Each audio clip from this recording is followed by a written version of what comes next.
జనవరి 2, 1968 south ఆఫ్రికాలోని doctor Philip బ్లైబర్గ్ ప్రపంచంలో second heart transplant చేయబడినటువంటి వ్యక్తిగా చరిత్రకెక్కాడు. ఒక నల్లజాతీయుడు అకస్మాత్తుగా బ్రెయిన్ డెడ్ అవ్వడం చేత ఆయన యొక్క గుండెను తీసి డాక్టర్ ఫిలిప్ బ్లైబర్గ్ యొక్క పాడైపోయినటువంటి గుండెను తొలగించి దాన్ని ట్రాన్స్ప్లాంటేషన్ ద్వారా అతన్ని బ్రతికించారు. సో డాక్టర్ ఫిలిప్ జనవరి 2 నుండి మార్చ్ 16, 1968 వరకు దాదాపు 2.5 మాసాలు మరి ఆ యొక్క ఆసుపత్రిలో ఎంతో సురక్షితమైనటువంటి స్టెరైల్ వాతావరణంలో ఆయన భద్రపరచబడ్డాడు. ఎందుకంటే ఆయనకి ఎట్లాంటి ఇన్ఫెక్షన్ వచ్చినా ఆయన ప్రాణాలు పోతాయి కనుక. సో ఆ 2 నెలల తర్వాత ఆయన్ని డాక్టర్ క్రిస్టియన్ బర్నార్డ్ ఎవరైతే ఈ హార్ట్ ట్రాన్స్ప్లాంటేషన్ చేశాడో ఆ డాక్టర్ గారు మరలా అతన్ని లోకంలోనికి పంపుతున్నప్పుడు ఈ మాటలు పలికారు.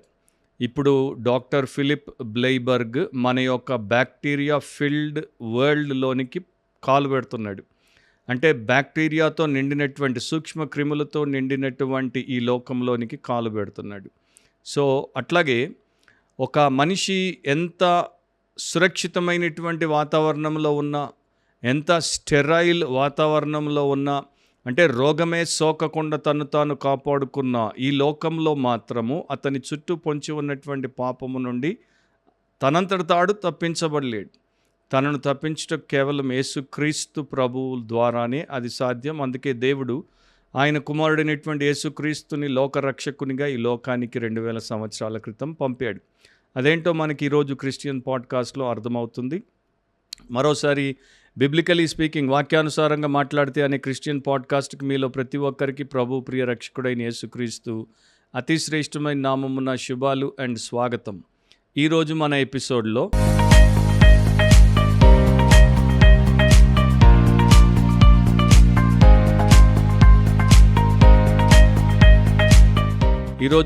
ఎపిసోడ్లో మన అంశం ఏంటంటే delivered from and for what. Delivered from and for what.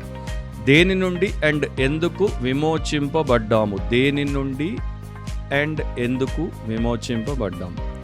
గలతీయులకు రాసిన పత్రిక 1వ అధ్యాయం 4వ వచనం. మన తండ్రి అయిన దేవుని చిత్త ప్రకారం క్రీస్తు మనలను ప్రస్తుతపు దుష్టకాలములో నుండి విమోచింపవలెనని మన పాపముల నిమిత్తము తను తాను అప్పగించుకొనెను. ఇది చాలా శ్రేష్టమైనటువంటి వచనం. చాలా తక్కువగా దాని మీద బోధలు మనం వింటూ ఉంటాం, కానీ దాని మీద మనకి ధ్యానం అవసరం. దాని మీద మనకి ఒక ఉపదేశం అనేది ఎంతో అవసరం. ఎందుకంటే దాంట్లో యేసుక్రీస్తు ప్రభు మన రక్షణ కొరకు, తర్వాత మన రూపాంతరం కొరకు ఆయన చేసినటువంటి శ్రేష్టమైనటువంటి కార్యము రాయబడింది. సో ఇక్కడ మహిమగల సువార్త, గ్లోరియస్ గాస్పెల్ అని దేన్నైతే మనము పలుకుతామో అది మనకి కనబడుతుంది. కేవలము యేసుక్రీస్తు ప్రభు ద్వారానే ఒక పాపాత్ముడు, పాపాత్మురాలు క్షమాపణ పొంది రక్షించబడతారు. ఆ పాపము నుండి వేరు చేయబడి పరిశుద్ధపరచబడతారు. దాని గురించి అపోస్తలుడైనటువంటి పౌలు చాలా అత్యున్నతమైనటువంటి రీతిలో రాశాడు. సో సువార్త అనేది ఉనికిలోకి ఎట్లా వచ్చింది? అది దేవుని యొక్క చిత్త ప్రకారం, according to the will of God, and క్రీస్తు యేసు యొక్క కార్యం ప్రకారం, according to the work of Christ. So తండ్రి, కుమార, పరిశుద్ధాత్మ త్రియేక దేవుని యొక్క కార్యమే లోకంలో ఉన్నటువంటి మానవాళి యొక్క ఆత్మల రక్షణ కార్యం. ఇక్కడ వచనము మనకి ఎట్లా నేర్పిస్తుంది? మన పాపముల నిమిత్తము తన్ను తాను అప్పగించుకొనెను. సో యేసుప్రభు ఎందుకని సిలువ మీద మరణించాడు, వేదనకరమైన, కిరాతకమైన, భారభరితమైన మరణాన్ని పొందాడు అంటే మన పాపముల నిమిత్తము తన్ను తాను అప్పగించుకొనెను. సో ఇది సువార్తలో ఉన్నటువంటి చాలా మూలమైనటువంటి విషయం. దీన్ని రోజుల్లో చాలా తక్కువ మంది గ్రహించారు, అనేకులు దీన్ని గ్రహించట్లేదు. ఒకటి తెలుసుకోవడం చాలా అవసరం. యేసుక్రీస్తు మన అవసరముల నిమిత్తము తను తాను అప్పగించుకోలేదు. యేసుక్రీస్తు మన పథకముల నిమిత్తము తను తాను అప్పగించుకోలేదు. యేసుక్రీస్తు మనకున్నటువంటి ప్రతి కోరికను తీర్చుటకు తను తాను అప్పగించుకొనలేదు. యేసుక్రీస్తు మనము కనినటువంటి లోక సంబంధమైనటువంటి భౌతికపరమైనటువంటి కలలను నెరవేర్చుటకు తను తాను అప్పగించుకొనలేదు. మన ఇష్టానుసారంగా మనం బ్రతుకుట కొరకు ఆయన తన్ను తాను అంత గొప్ప త్యాగము చేసి అప్పగించుకోలేదు. వాక్యంలో దేవుడు ఎవ్వరికీ ఏ రకమైనటువంటి గందరగోళం లేకుండా, కన్ఫ్యూషన్ లేకుండా సత్యాన్ని చెప్పేశాడు. అదేంటంటే మన పాపముల నిమిత్తము తన్ను తాను ఆయన అప్పగించుకున్నాడు. మొదటి తిమోతి 2:6 ఈయన అందరి కొరకు విమోచన క్రయధనముగా తన్ను తానే సమర్పించుకొనెను. అందరి కొరకు, లోకంలో ఉన్నటువంటి మానవులందరి పాప క్షమాపణ, ఆత్మరక్షణ కొరకు ఈయన అంటే యేసుక్రీస్తు విమోచన క్రయధనముగా తన్ను తానే సమర్పించుకొనెను. అంటే ఆయన మన పాపములకు వెల చెల్లించుటకు, దాని కొరకు నిర్ణయింపబడినటువంటి ఒక రుసుమును, ఒక పేమెంట్ని ఆయన చెల్లించడానికి తన్ను తాను దేవునికి సమర్పించుకున్నాడు. సో ఆయన తన్ను తాను సమర్పించుకున్నాడు. జీసస్ గేవ్ హిమ్సెల్ఫ్ అనేది ముఖ్యమైనటువంటి విషయం. దాన్ని మనము ఎప్పుడు కూడా విస్మరించకూడదు. ఎందుకంటే మనము మన సమయాన్ని ఇతరులకిచ్చి మనల్ని ఇవ్వకుండా ఉండొచ్చు, మన ధనాన్ని ఇతరులకిచ్చి మనల్ని ఇవ్వకుండా ఉండొచ్చు, మన సహాయమును ఇతరులకిచ్చి మనల్ని మనం ఇవ్వకుండా ఉండొచ్చు, మనం అందరికీ మంచి సలహాలు ఇచ్చి కూడా మనం వారి వారముగా మనల్ని మనం ఇవ్వకుండా ఉండొచ్చు. కానీ యేసుప్రభు అట్లా కాదు. యేసుప్రభు తన సమస్తాన్ని మన కొరకు ఇచ్చేశాడు. ఏ యోగ్యత లేనటువంటి అభాగ్యులము, దుర్మార్గులము, దైవ వ్యతిరేకులమైనటువంటి మనల్ని ఆయన ఎంతగా ప్రేమించాడంటే తనను మన కొరకు అర్పించేసుకున్నాడు. దాని గురించే బైబిల్లో చాలా అమోఘమైన రీతిలో ఎఫెసీ పత్రిక 5:2 రాయబడింది. క్రీస్తు మిమ్మును ప్రేమించి పరిమళ వాసనగా ఉండుటకు మన కొరకు తను తాను దేవునికి అర్పణముగాను బలిగాను అప్పగించుకొనెను. సో దాన్ని మీరు ధ్యానించండి. ఎంత శ్రేష్టమైనటువంటి విషయమో. యేసుక్రీస్తు బలిగా, పరిమళ వాసనగా ఉండడానికి మనల్ని ప్రేమించాడు గనుక దేవుడికి అర్పణముగా, బలిగా ఆయన అర్పించుకున్నాడు. ఆయన మన రక్షణ కొరకు పరలోకంలో ఉన్నటువంటి దూతలందరినీ బలిగా అర్పించేయలేదు. ఆయన మన రక్షణ కొరకు ప్రపంచంలో లేకపోతే విశ్వమంతట్లో ఆయనకున్నటువంటి సకల ఐశ్వర్యాన్ని బలిగా ఆయన అర్పించలేదు. లేకపోతే మరో ప్రశస్తమైనటువంటి విషయాన్ని ఆయన మన కొరకు బదులుగా ఇవ్వలేదు. కానీ ఈ విశ్వము ఏ ప్రకారము కూడా తూగనటువంటి ఆయన, అంటే ఆయనతో సరిసమానమైంది ఏది లేదు, ఎవరు లేరు. అంతటి ఆయన, ఆ మహాత్యము గల మహాదేవుడు మన కొరకు తను తాను అప్పగించుకున్నాడు. తీతు 2:14 ఆయన సమస్తమైన దుర్నీతి నుండి మనలను విమోచించి సత్క్రియలంద ఆసక్తి గల ప్రజలను తన కోసరం పవిత్రపరుచుకొని తన సొత్తుగా చేసుకొనుటకు తను తానే మన కొరకు అర్పించుకొనెను.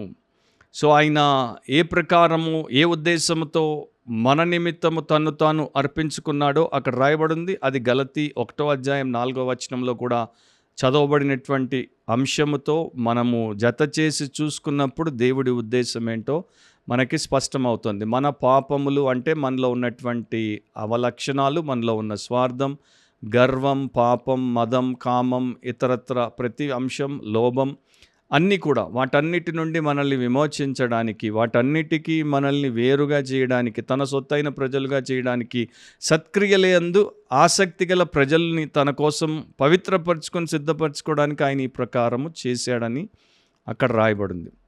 సో యేసుక్రీస్తు ప్రభు వాలంటరీ డెత్ని, అంటే ఆయన స్వచ్ఛందంగా మన కొరకు మరణించాడు. మనం ఆయన్ని బతిమిలాడలేదు, మనం ఆయనని బలవంతము చేయలేదు, మన బల ప్రయోగము ద్వారా ఆయన మనకి లొంగి ఆ ప్రకారము చేయలేదు. కానీ ఆయనంతటా ఆయనే స్వచ్ఛందంగా మన నిమిత్తము మరణించాడు. వరల్డ్ ట్రేడ్ సెంటర్ దగ్గర ఒక ప్లేక్ వారు రాసి పెట్టారు. దాని మీద ఇంగ్లీష్లో ఇట్లా రాయబడి ఉంటుంది, all gave some, some gave all. అందరూ కొంత ఇచ్చారు, కొందరు అంత ఇచ్చారు. కానీ యేసుప్రభు పూర్తిగా తన్ను తాను మన కొరకు అర్పించుకున్నాడు అనేది తిరుగులేనటువంటి ఒక సత్యం. సో ఆయన యొక్క మరణము మనకి బదులుగా, అంటే ఆయన మన కొరకు తన ప్రాణమును అర్పించాడు, తను త్యాగం చేశాడు. అందుకని దాన్ని హిస్ డెత్ వాజ్ వికారియస్ అని అంటారు.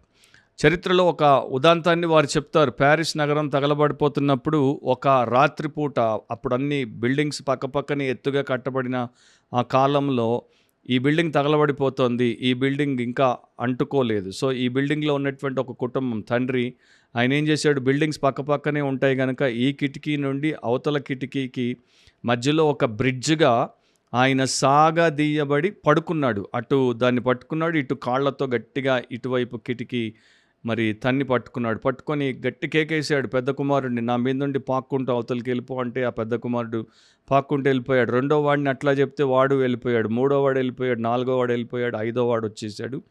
ఈ పాటికి ఈ అగ్ని వేడి ఆయన కాళ్ళు కాలిపోతున్నాయి. ఇటువైపుకి 5 మంది రాగానే ఆయన దడాలన పైనుండి కింద ఆ 2 బిల్డింగుల మధ్యలో పడి చచ్చిపోయాడు. ఎందుకంటే ఆ వేడి చేత ఆయన ఆ పాటికి కాలిపోయాడు.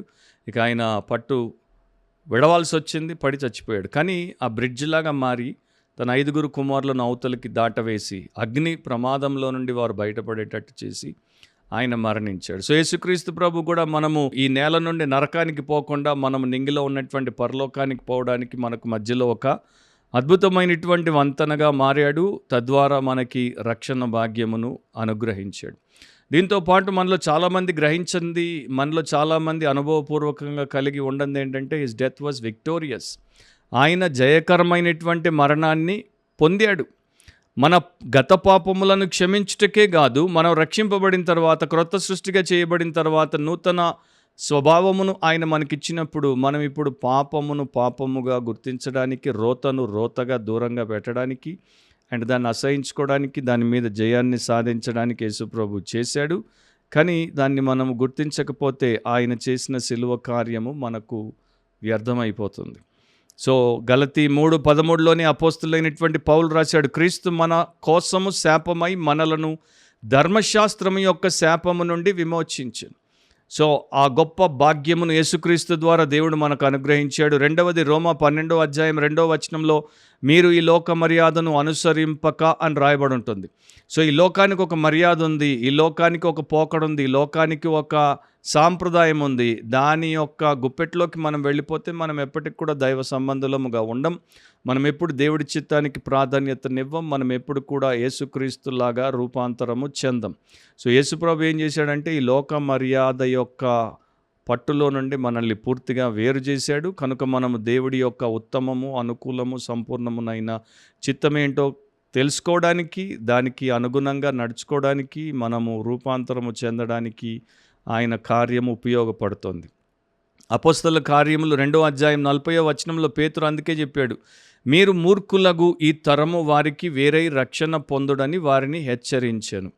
తెలుగులో మూర్ఖులగు అనేటువంటి పదం మనకు కనబడుతుంది, కానీ ఇంగ్లీష్లో ఎట్లా ఉంటుందంటే save your selves from this perverse generation. అంటే ఈ వక్రమైన, ఈ చెడిపోయిన, కుళ్ళిపోయిన, అపవిత్రమైన, మూర్ఖమైన, అసలు బొత్తిగా బుద్ధి లేనటువంటి ఈ తరము నుండి, లేకపోతే ఈ జనము నుండి, ఈ అన్య జనాంగం నుండి, ఈ లోక మర్యాద నుండి, వారి యొక్క ఆచారమే లోక మర్యాద, దాని నుండి మిమ్మల్ని మీరు వేరు చేసుకొని రక్షణ పొందండి. మీరు చూసే ఉంటారు, పక్షులు నీటి మీదకి వచ్చి నీళ్లు తాగినప్పుడు, లేకపోతే ఈ యొక్క ఫ్లైస్, ఈగలు నీటి మీదకి వచ్చి నీళ్లు తాగినప్పుడు వాటి 2 రెక్కలు నీటికి తాకకుండా పైనే ఉంటాయి. అవి మాత్రం జస్ట్ నీటిని వంగి తాగుతాయి. రెక్కలు నీటికి తాకి తడిస్తే అవి మునిగిపోయేటువంటి ప్రమాదం ఉంది కనుక అవి నీటి పైన వ్రాలినట్టే ఉంటాయి. అవసరాన్ని తీర్చుకుంటాయి, కానీ మళ్ళా నెంగికి ఎగిరిపోతాయి. సో క్రైస్తవ విశ్వాసులు కూడా లోకమును విడిచిపోమని బైబిల్లో దేవుడు మనకి చెప్పలేదు. కాకపోతే లోకంలో మనం ఉన్నా కూడా మనం లోక సంబంధులముగా కాకుండా, లోకంలో మనము దేవుడి కార్యములు చేయడానికి, మన అవసరాలు ఏవైతే లోకంలో దేవుడు మనకి తీర్చుకోమని చెప్పాడో ఆ పరిధుల్లో వాటిని తీర్చుకోవడానికే తప్ప మనం లోక సంబంధులముగా ఉండకుండా ఒకవైపున ప్రేమ, ఇంకొక వైపున విశ్వాసం అనేటువంటి రెక్కలతో దేవుడి వారముగా ఉండడానికి దేవుడు ఏర్పాటు చేశాడు. యాకోబు 4:4 వ్యభిచారులారా, ఈ లోక స్నేహం దేవునితో వైరమని మీరు ఎరుగరా, కాబట్టి ఎవడు ఈ లోకముతో స్నేహము చేయగోరునో వాడు దేవునికి శత్రువగును. సో దేవుడికి స్నేహితుడు అవ్వాలంటే లోకం వాడిని శత్రువు అంటుంది, అండ్ లోకానికి స్నేహితుడవుతే దేవుడు వాడిని శత్రువు అంటాడు. సో ఒక నిజమైనటువంటి పరిశుద్ధ విశ్వాసి ఇటు దేవుడికి లోకానికి స్నేహితుడిగా ఒకే సమయంలో ఉండలేడు.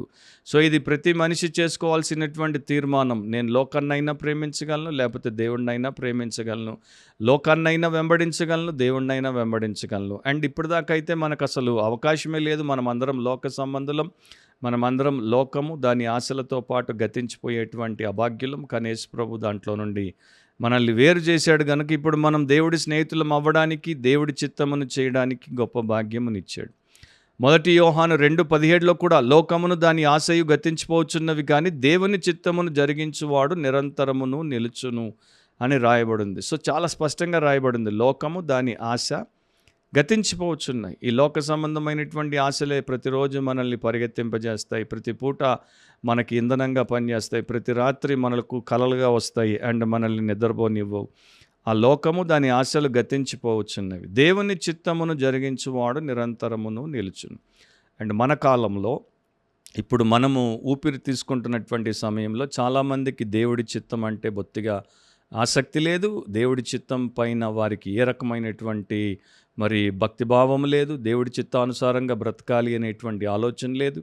అట్లా ఉంటే తప్పకుండా ప్రతి ఒక్కడు బైబిల్ విద్యార్థి అయ్యేవాడు. తప్పకుండా ప్రతి ఒక్కడు బైబిల్లో బెరియన్ భక్తుల్లాగా వీరు చెప్పేది, వారు చేసేది, మనం చూసేది, మనం వినేది అంతా కూడా వాక్యం ప్రకారమే ఉందా, దేవుడి యొక్క వాక్య పరిధుల్లోనే ఉందా, దేవుడి చిత్తం ప్రకారమే ఉందా అనేది చూసుకుంటారు. అట్లా చూసుకొని వారే ఎక్కువ మంది. వారికి తోచినట్టు పోయి నాశనం అయిపోయేవారే ఎక్కువ మంది కనుక వారందరూ కూడా పచ్చి లోక సంబంధులు అనేది వారంతటా వారే మనకి నిరూపించేసుకున్నారు. సో యేసుప్రభు ఈ ప్రకారం మనల్ని ఈ యొక్క దుష్టకాలము నుండి, ప్రస్తుతపు దుష్టకాలము నుండి ఎందుకు విమోచించాడు, ఎందుకు రిడీమ్ చేశాడు, ఎందుకు వేరు చేశాడు అంటే మనము ఆయన కొరకు నీతిగల వారముగా, పరిశుద్ధులముగా, ఆయన యొక్క సత్క్రియల అందు ఆసక్తి గల ప్రజలముగా, మహిమపరిచేటువంటి వారముగా ఉండడానికి. సో నీవు రక్షించబడ్డావు, కానీ నీవు రూపాంతరపరచబడుతున్నావా?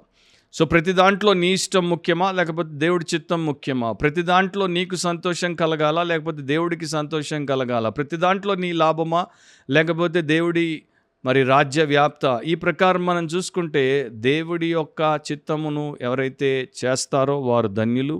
అట్లా లేని వారు వారి జీవితాలను చేజేతులారా పాడు చేసుకుంటున్నారు. హ్యాండ్లీ పేజ్ అనేటువంటి ఒక పైలట్ ఒకసారి తన చిన్న విమానమును తీసుకొని ఒక ప్రాంతం నుండి బయలుదేరాడు. ఆయన గాల్లోకి పైకి పోతున్నప్పుడు ఆయనకి వెనకాల ఒక్కడే ఉన్నాడు, దాంట్లో చిన్న విమానం. ఏదో కొరుకుతున్న శబ్దం వినపడింది. సో ఆయనకి వెంటనే అర్థమైపోయింది, దీంట్లోకి ఒక ఎలుక వచ్చింది అండ్ ఆ ఎలుక విమానం యొక్క వైర్లను కొరుకుతోంది. ఇక నేను తప్పకుండా విమానముతో పాటు క్రాష్ అయి చచ్చిపోతాను, ఎందుకంటే ఎలుక కొరికేసిందంటే విమానం పాడైపోయింది అండ్ విమానం కూలిపోతుంది. సో ఇప్పుడు ఎలుకను నేను ఆపకపోతే నా ప్రాణం పోతుంది. ఆయనకి ఒక విషయం ఆ సమయంలో గుర్తుకొచ్చింది. ఎలుకలు హై ఆల్టిట్యూడ్లో ఊపిరి పీల్చుకుని జాలవు, వాటికి ఆక్సిజన్ అందదు, అవి చచ్చిపోతాయి. కనుక ఏం చేశాడంటే వెంటనే ఫుల్ స్పీడ్లో విమానాన్ని వీలైనంత పైకి తీసుకెళ్ళిపోయాడు. అది పైకి పోతున్న కొలది ఎలుక కొరుకుడు శబ్దం తగ్గిపోయింది.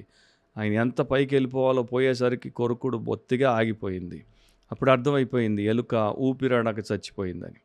సో మనలో కూడా మన జీవితాన్ని కొరికి పారేసి మన జీవితాన్ని సర్వనాశనం చేసేటువంటి కోరికలు చాలా ఉన్నాయి. భూ సంబంధమైనవి కనుక భూమికి దగ్గరగా, లోకానికి దగ్గరగా ఉంటే అవి మన జీవితాన్ని కొరికి నాశనం చేసేస్తాయి. కానీ మనం ఎప్పుడైతే పరలోకం వైపు, ప్రభువైన యేసు యొక్క ఉన్నతమైనటువంటి ఆశయాల వైపు పైకి వెళ్తామో అప్పుడు వాటిని మనం చంపేస్తాం. అండ్ మనము దేవుడి కొరకు జీవించి దేవుడి యొక్క మహిమను లోకానికి పంచిన వారం అవుతాం. ఇతరులకు మాదిరికరంగా ఉంటాం. ఇతరులకు కొంత గొప్ప మేలు చేసినటువంటి వారంగా ఉంటాం. అది దేవుడి ఉద్దేశం. అందుకనే యేసుప్రభు ఆ గొప్ప కార్యాన్ని చేశాడు. తను తాను మన పాపముల నిమిత్తము ఆయన అప్పగించుకున్నాడు రక్షించుటకు. తర్వాత మనము ఈ ప్రస్తుత కాలమందున్నటువంటి దుష్ట లోకము నుండి విమోచింపబడి పరిశుద్ధముగా ఆయన కొరకు జీవించుటకు. అట్లా జీవించినప్పుడు ఏమవుతుందంటే పౌలు లాంటి అనుభవంలోనికి వస్తాం. ఇక నేను కాదు జీవించున్నది, నా యందు క్రీస్తే జీవించుచున్నాడు అనేటువంటి సాక్ష్యంలోనికి వస్తాం. అట్లాంటి కృప దేవుడు మనలో ప్రతి ఒక్కరికి, రక్షింపబడినటువంటి ప్రతి ఒక్కరికి అండ్ ఇంకా రక్షణ పొందనటువంటి వారికి కూడా ఇవ్వడానికి సిద్ధమే. సో ఇదే సమయంలో దినాలు గడిచిపోతున్నాయి, అంతం వచ్చేస్తుంది, యేసు ఎప్పుడైనా రావచ్చు అండ్ మీరు ఎప్పుడైనా చనిపోవచ్చు. అట్లాంటి పరిస్థితుల్లో ఒకవేళ మీరు రక్షణ పొందని వారిగా రక్షణ పొందామనుకొని ఇంకా రూపాంతరపరచబడని వారిగా మీరుంటే మాత్రం చాలా పెద్ద భయంకరమైనటువంటి ప్రమాదంలోనికి మిమ్మల్ని మీరు నెట్టేసుకుంటున్నారు. అట్లా మీరు అండ్ మన శత్రువుల్లో ఏ ఒక్కరికి జరగకుండానుగాక. మరొకసారి బిబ్లికలీ స్పీకింగ్, వాక్యానుసారంగా మాట్లాడితేనో దేవుడు మనల్ని కలిపేంత వరకు గుర్తుపెట్టుకుందాం, మన నిత్యత్వాన్ని భద్రపరుచుకుందాం, వాక్యానుసారంగా ఆలోచిద్దాం, వాక్యానుసారంగా కోరుకుందాం, వాక్యానుసారంగా మాట్లాడదాం, వాక్యానుసారంగానే ప్రవర్తిద్దాం, వాక్యానుసారంగా జీవిద్దాం. అది మన జీవితంలో ప్రతి దినం, ప్రతి గడియ, ప్రతి నిమిషం, ప్రతి సెకండ్ను తరింప చేస్తుంది, లైఫ్ని సార్థకం చేస్తుంది. God bless you all. See you soon. Amen.